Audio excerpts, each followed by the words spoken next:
कि एक neighbouring country जिनका आपके साथ एस्केलेशन भी रहती है, बाकी भी मामलात रहते हैं, तो उसमें आपने मज़हब की बुनियाद पर मजहबी जज्बात को एक्नॉलेज करते हुए आपने नेबरिंग मुल्क के लोगों को फैसिलिटेट किया कि आप विदाउट वीज़ा उनको परमिट कर रहे हैं। विदाउट वीज़ा ओनली एंट्री है, दे ओनली होल्ड देयर, बस। और ये तो कई और मिसाल नहीं, they only hold their passports.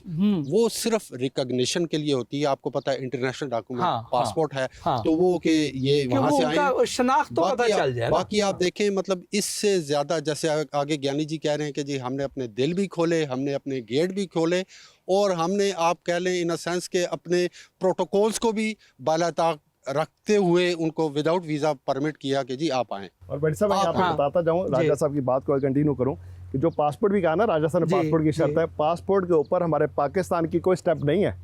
उनके पासपोर्ट सिर्फ हमें देखना होता है, स्कैन करना है, पासपोर्ट के ऊपर स्टैंप नहीं लगती। स्टैंप हमारा जो नेशनल बैंक है, जो $20 फीस जमा कराते हैं, उस जो स्लिप मिलती है, उस स्लिप के ऊपर हमारी एंट्री और एग्जिट होता है जी, पासपोर्ट के ऊपर मोर नहीं है। मतलब वो इसका भी, चूँकि इंडियन सिख कम्युनिटी को ये होता है कि ज़ाहिर बात है जी हम जाएंगे तो हमारे पासपोर्ट के ऊपर स्टैंप एंट्री की लग जाएगी, उसका भी, यानी कि इतना माइन्यूटली हमने चीज़ों को, इनके जज्बात को एक्नॉलेज करते हुए हमने जो है ना वो फैसिलिटेट। ज्ञानी जी ने भी आगे जिक्र किया कि देखें, इससे पहले Vatican city was not closed.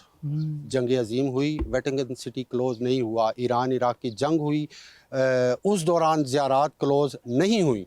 अब मतलब हमारा ये पॉइंट ऑफ व्यू ये है कि देखें, मज़हब और सियासत दोनों अलग अलग चीज़ें हैं। हमने मजहबी बुनियादों पर इन लोगों को फैसिलिटेट किया, तो उनकी गवर्नमेंट से हमारी भी यही रिक्वेस्ट होगी कि जी मतलब लोगों के मजहबी, देखें अभी यहाँ पे जो पहले जो प्रोटोकॉल था, यहाँ पे एक दूरबीन लगी है, वो आके दर्शन करते हैं यहाँ से दरबार साहब का, ये बिल्कुल साथ ही है।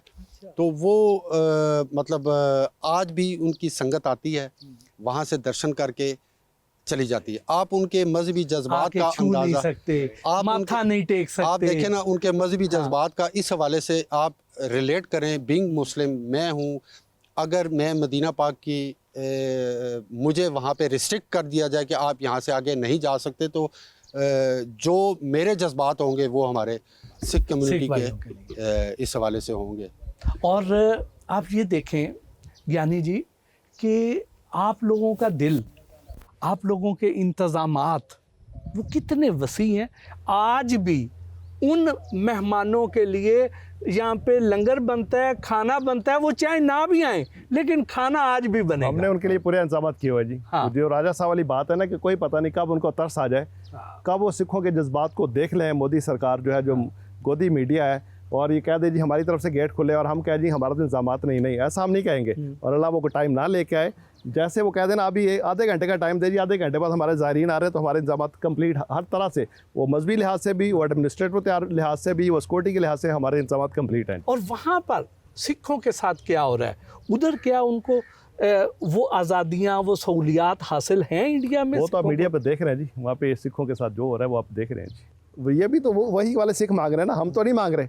हम तो वहाँ यहाँ से वहाँ क्रॉस नहीं कर रहे हैं। वहाँ के लोग, वहाँ के सिख यहाँ पे आ रहे हैं, उनकी नेशनलिटी इंडियन है, जो यहाँ पे पाकिस्तान आ रहे हैं।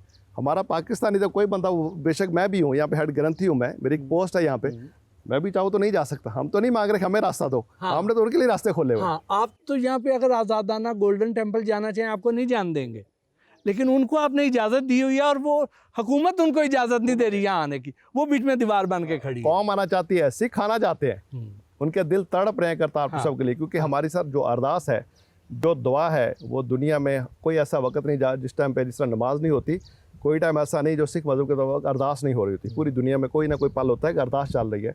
हमारी जो अरदास होती है, हमारी जो दुआ होती है, उस दुआ के, उस अरदास के लफ्ज़ हैं कि श्री ननकाना साहिब ते होर गुरुद्वारे गुरताम जिन्हां तो पंथ नूं विछोड़िया गया, खुले दर्शन दीदार ते सेवा संभालता दान, खालसा पंथ नूं बख्शो।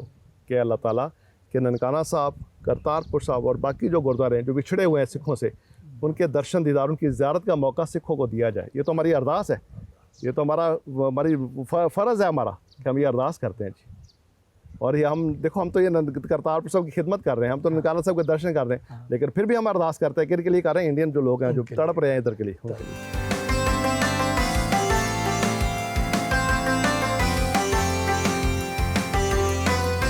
ज्ञानी गोबिंद सिंह से गुफ्तगू का सिलसिला जारी रहा। सिख धर्म ਵਿੱਚ ਇਹ ਦਸਵੰਤ ਕੀ ਚੀਜ਼ ਹੁੰਦੀ ਹੈ ਜੀ? ਜਿਸ ਤਰ੍ਹਾਂ ਆਪਾਂ ਹੁਣ ਜਾ ਰਹੇ ਹਾਂ ਗੁਰੂ ਦੇ ਲੰਗਰ ਦੇ ਵਿੱਚ ਲੰਗਰ ਛਕਣ ਜਾ ਰਹੇ ਹਾਂ, ਤੇ ਜਿਵੇਂ ਤੁਸੀਂ ਦਸਵੰਤ ਦਾ ਜ਼ਿਕਰ ਕੀਤਾ ਨਾ, ਹਰ ਗੁਰਸਿੱਖ ਜਿਹੜਾ ਗੁਰੂ ਦਾ ਸਿੱਖ ਹੈਗਾ ਉਸ ਤੇ ਫਰਜ਼ ਹੈ ਕਿ ਆਪਣੀ ਆਮਦਨੀ ਦਾ 10ਵਾਂ ਹਿੱਸਾ, ਉਸ ਨੂੰ ਦਸਵੰਤ ਕਹਿੰਦੇ ਨੇ, ਉਹਨੇ ਰੱਬ ਦੀ ਰਾਹ ਤੇ ਲਗਾਉਣਾ ਹੈਗਾ। ਵਾਹ। ਉਹ ਪਹਿਲੀ ਪ੍ਰਾਇੋਰਟੀ ਉਹਦੀ ਲੰਗਰ ਨਹੀਂ ਹੈਗਾ, ਪਹਿਲੀ ਪ੍ਰਾਇੋਰਟੀ ਹੈ ਗਰੀਬ ਦਾ ਮੂੰਹ ਗੁਰੂ ਦੀ ਗੋਲਕ, ਕਿ ਪਹਿਲੇ ਦੇਖੇ ਉਹਦਾ ਘਰ ਪੜੋਸੀ ਕੋਈ ਗਰੀਬ ਤਾਂ ਨਹੀਂ, ਕਿਸੇ ਨੂੰ ਉਹਦੀ ਮਦਦ ਦੀ ਲੋੜ ਤਾਂ ਨਹੀਂ, ਸਹਾਇਤਾ ਦੀ ਲੋੜ ਤਾਂ ਨਹੀਂ, ਕੋਈ ਭੁੱਖਾ ਤੇ ਨਹੀਂ, ਕੋਈ ਨੰਗਾ ਤੇ ਨਹੀਂ, ਕਿਸੇ ਦਾ ਘਰ ਤਾਂ ਨਹੀਂ ਟੱਠਾ ਹੋਇਆ। ਤਾਂ 10ਵਾਂ ਹਿੱਸਾ ਹਰ ਗੁਰਸਿੱਖ ਨੇ ਆਪਣੀ ਆਮਦਨੀ ਦਾ 10ਵਾਂ ਹਿੱਸਾ ਉਹਨੇ ਗੁਰੂ ਦੀ ਰਾਹ ਤੇ ਦੇਣਾ, ਉਹਨੂੰ ਅਸੀਂ ਦਸਵੰਤ ਕਹਿੰਦੇ ਹਾਂ। ਜਿਸੇ ਤੁਸੀਂ 2.5% ਆਪਣੀ ਆਮਦਨੀ ਦਾ 2.5% ਦਿੰਦੇ ਹੋ, ਉਹਨੂੰ ਜ਼ਕਾਤ ਕਹਿੰਦੇ ਹੋ। ਇਸੇ ਤਰ੍ਹਾਂ ਗੁਰਸਿੱਖ ਤੇ ਇਹ ਫਰਜ਼ ਹੈ, ਇਹ ਨਫਲੀ ਨਹੀਂ ਹੈ, ਇਹ ਫਰਜ਼ ਹੈ ਦਸਵੰਤ ਦਾ। ਹਾਂ, ਫਿਰ ਉਸ ਤੋਂ ਬਾਅਦ ਆ ਗਈ ਸੇਵਾ। ਸੇਵਾ ਜਿਹੜੀ ਉਹ ਨਫਲੀ ਹੈ, ਉਹ ਫਰਜ਼ ਨਹੀਂ ਹੈਗੀ। ਉਹ ਜਿੰਨੀ ਕਿਸੇ ਦੀ ਸ਼ਰਧਾ ਹੈਗੀ, ਕਿ ਜਿਸ ਕਿਸੇ ਦੀ ਹੈਸੀਅਤ ਹੈ, ਉਹ ਗੁਰੂ ਘਰ 'ਚ ਲਗਾ ਦੇਵੇ ਸੇਵਾ, ਉਹ ਕਿਸੇ ਗਰੀਬ ਨੂੰ ਦੇ ਦੇਵੇ, ਕਿਸੇ ਹੋਰ ਅੱਛੇ ਰੱਬ ਦੀ ਰਾਹ ਤੇ ਲਾ ਦੇਵੇ, ਉਹ ਸੇਵਾ ਹੈ। ਸੇਵਾ ਜਿੰਨੀ ਮਰਜ਼ੀ ਦਿੰਦਾ ਰਹੇ, ਉਹਦੀ ਕੋਈ ਜਿਹੜੀ ਤਾਦਾਦ ਹੈ, ਕੁਆਂਟੀਟੀ ਜਿਹੜੀ ਉਹ ਫਿਕਸ ਨਹੀਂ ਹੈਗੀ, ਸੇਵਾ ਕਿਤਨੀ ਵੀ ਦੇ ਸਕਦਾ। ਲੇਕਿਨ ਦਸਵੰਤ ਜਿਹੜਾ ਹੈਗਾ ਆਮਦਨੀ ਦਾ 10ਵਾਂ ਹਿੱਸਾ, ਉਹ ਹਰ ਸਿੱਖ ਤੇ ਫਰਜ਼ ਹੈ। ਇਹ ਜੁਮਲਾ ਕਿੱਡਾ ਖੂਬਸੂਰਤ ਹੈ। ਗਰੀਬ ਦਾ ਮੂੰਹ ਗੁਰੂ ਦੀ ਗੋਲਕ, ਗਰੀਬ ਦਾ ਮੂੰਹ ਗੁਰੂ ਦੀ ਗੋਲਕ, ਕਿੱਡਾ ਖੂਬਸੂਰਤ। ਗਰੀਬ ਦੇ ਮੂੰਹ 'ਚ ਅਗਰ ਤੁਹਾਡਾ ਦਿੱਤਾ ਹੋਇਆ ਦਸਵੰਤ ਚਲਾ ਗਿਆ ਨਾ, ਸਮਝੋ ਡਾਇਰੈਕਟ ਰੱਬ ਦੀ ਗੋਲਕ 'ਚ ਚਲਾ ਗਿਆ, ਰਸਤੇ 'ਚ ਕੋਈ ਬ੍ਰੇਕ ਨਹੀਂ ਹੈਗੀ। ਵਾਹ। ਇਹੀ ਤੁਸੀਂ ਪਹਿਲੇ ਗੱਲ ਕੀਤੀ ਹੈ ਨਾ ਕਿ ਪੂਰੀ ਦੁਨੀਆ 'ਚ ਮੈਂ ਫਿਰਿਆ ਤੇ ਦੁਨੀਆ ਦੇ ਵਿੱਚ ਸਿੱਖ ਜਿਹੜਾ ਭਿਖਾਰੀ ਨਹੀਂ ਮਿਲਿਆ। ਉਹ ਕਿਉਂ ਮਿਲੇਗਾ ਫਿਰ, ਜਦ ਗੁਰੂ ਸਾਹਿਬ ਦਾ ਫਲਸਫਾ ਹੀ ਇਹੀ ਹੈ, ਗੁਰੂ ਨਾਨਕ ਪਾਤਸ਼ਾਹ ਦੀ ਤਾਲੀਮਾਤ ਹੀ ਹੈ ਵੇ, ਨਾਮ ਜਪੋ, ਕਿਰਤ ਕਰੋ, ਵੰਡ ਛਕੋ। ਜਿਹੜਾ ਜਿਹੜਾ ਬੰਦਾ 3 ਕੰਮ ਕਰਦਾ ਹੈ, ਉਹ ਭੁੱਖਾ ਹੋ ਸਕਦਾ ਹੈ, ਉਹ ਭਿਖਾਰੀ ਹੋ ਸਕਦਾ ਹੈ, ਉਹ ਗਰੀਬ ਹੋ ਸਕਦਾ ਹੈ। ਤੇ ਫਿਰ ਜਿਹੜਾ ਅੱਲਾਹ ਦੀ ਰਾਹ ਦੇਵੇ, ਅੱਲਾਹ ਜਿਹੜਾ ਮਿਹਨਤ ਕਰੇ, ਮਿਹਨਤ ਦੀ ਬਰਕਤ ਹੈ, ਹਰਕਤ ਦੇ ਵਿੱਚ ਬਰਕਤ ਹੈ, ਉਹ ਗੁਰੂ ਸਾਹਿਬ ਨੇ ਹੁਕਮ ਕੀਤਾ ਹੈ। ਰੱਬ ਦੇ ਨਾਮ ਦੇ ਵਿੱਚ, ਜ਼ਿਕਰ ਇਲਾਹੀ ਦੇ ਵਿੱਚ ਬਰਕਤ ਹੈ, ਉਹ ਗੁਰੂ ਸਾਹਿਬ ਨੇ ਹੁਕਮ ਕੀਤਾ ਹੈ। ਵੰਡ ਛਕਣ ਦੇ ਵਿੱਚ ਬਰਕਤ ਹੈ, ਗੁਰੂ ਸਾਹਿਬ ਨੇ ਹੁਕਮ ਕੀਤਾ ਹੈ। ਤੇ ਫਿਰ ਕਿਵੇਂ ਸੇ ਗਰੀਬ ਹੋਏਗਾ?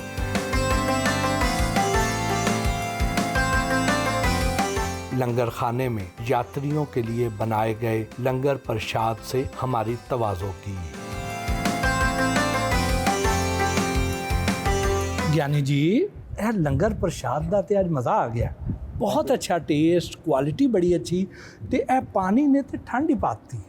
ਭਾਈ ਸਾਹਿਬ, ਜਿਹੜਾ ਤੁਸੀਂ ਅੰਮ੍ਰਿਤ ਜਲ ਪੀ ਰਹੇ ਹੋ, ਜਿਹੜਾ ਪਾਣੀ ਪੀ ਰਹੇ ਹੋ, ਜਿਸ ਪਾਣੀ ਦਾ ਤੁਸੀਂ ਕਿਹਾ ਨਾ, ਆਮ ਪਾਣੀ ਨਹੀਂ ਹੈ, ਇਹ ਉਸ ਖੂਹ ਦਾ ਪਾਣੀ ਹੈ, ਉਸ ਖੂਹ ਸਾਹਿਬ ਦਾ ਪਾਣੀ ਹੈ, ਜਿਸ ਖੂਹ ਤੋਂ ਮੇਰੇ ਬਾਬਾ ਜੀ ਨੇ, ਸਾਹਿਬ ਸ਼੍ਰੀ ਗੁਰੂ ਨਾਨਕ ਦੇਵ ਜੀ ਮਹਾਰਾਜ ਨੇ ਆਪਣੇ ਸੋਹਣੇ ਹੱਥਾਂ ਦੇ ਨਾਲ 18 ਸਾਲ ਜਿਸ ਖੂਹ ਤੋਂ ਆਪਣੀ ਖੇਤਾਂ ਨੂੰ ਪਾਣੀ ਦਿੱਤਾ, ਉਸ ਖੂਹ ਦਾ ਪਾਣੀ ਹੈ। ਸੋ ਇਹਦੀ ਬਾਬਾ ਜੀ ਬਲੈਸਿੰਗ, ਬਾਬਾ ਜੀ ਦਾ ਜੋ ਪਿਆਰ, ਉਹ ਤਾਂ ਹੈ ਹੀ ਹੈ। ਉਸ ਤੋਂ ਬਾਅਦ ਤੁਸੀਂ ਲੰਗਰ ਦੀ ਗੱਲ ਕੀਤੀ। ਲੰਗਰ ਦੇ ਵਿੱਚ ਜਿਹੜੀ ਤੁਸੀਂ ਚਪਾਤੀ ਲਈ ਹੈ, ਜਿਹੜਾ ਪ੍ਰਸ਼ਾਦਾ ਲਿਆ, ਜਿਹੜੀ ਰੋਟੀ ਲਈ ਹੈ, ਇਹ ਆਮ ਕਣਕ ਦੀ ਰੋਟੀ ਨਹੀਂ ਹੈ। ਇਹ ਤੁਹਾਨੂੰ ਪੂਰੀ ਦੁਨੀਆ 'ਚ ਨਹੀਂ ਮਿਲ ਰਹੀ। ਕਿਉਂ ਨਹੀਂ ਮਿਲਣੀ?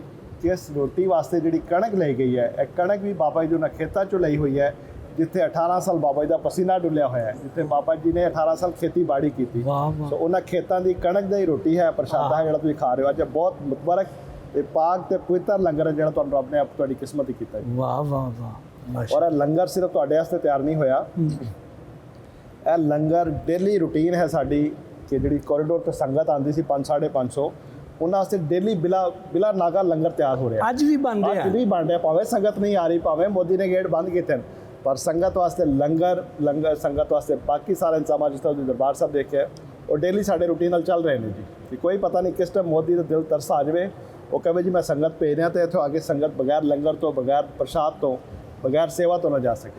ਗਿਆਨੀ ਜੀ, ਤੁਹਾਡੀ ਬਾਰਡਰ ਪਾਰ ਸਿੱਖਾਂ ਨਾਲ ਗੱਲਬਾਤ ਹੁੰਦੀ ਰਹਿੰਦੀ ਹੋਏਗੀ, ਉੱਧਰੋਂ ਕੈਨੇਡਾ ਦੇ ਵਿੱਚ ਜਾਂ ਦੂਸਰੇ ਮੁਲਕਾਂ ਦੇ ਵਿੱਚ, ਉਹਨਾਂ ਦੇ ਕੀ ਜਜ਼ਬਾਤ ਨੇ? ਤਾਂ ਇਹੀ ਜਜ਼ਬਾਤ ਨੇ ਕਿ ਤੁਸੀਂ ਮੱਕੇ ਤੋਂ ਮਦੀਨੇ ਤੋਂ 4 ਕਿਲੋਮੀਟਰ ਪਿੱਛੇ ਬੈਠੇ ਹੋਵੋ, ਤੇ ਅੱਗੇ ਬੈਰੀਅਰ ਲੱਗਾ ਹੋਵੇ, ਤੇ ਮੋਦੀ ਵਰਗੀ ਸਰਕਾਰ ਹੋਵੇ, ਤੇ ਤੁਹਾਨੂੰ ਡੱਕ ਦੇਵੇ ਕਿ ਤੁਸੀਂ ਮੱਕੇ ਤੇ ਮਦੀਨੇ ਨਾ ਜਾਓ, ਤੇ ਤੁਹਾਡੇ ਤੇ ਕੀ ਗੁਜ਼ਰ ਰਹੀ ਹੋਏਗੀ।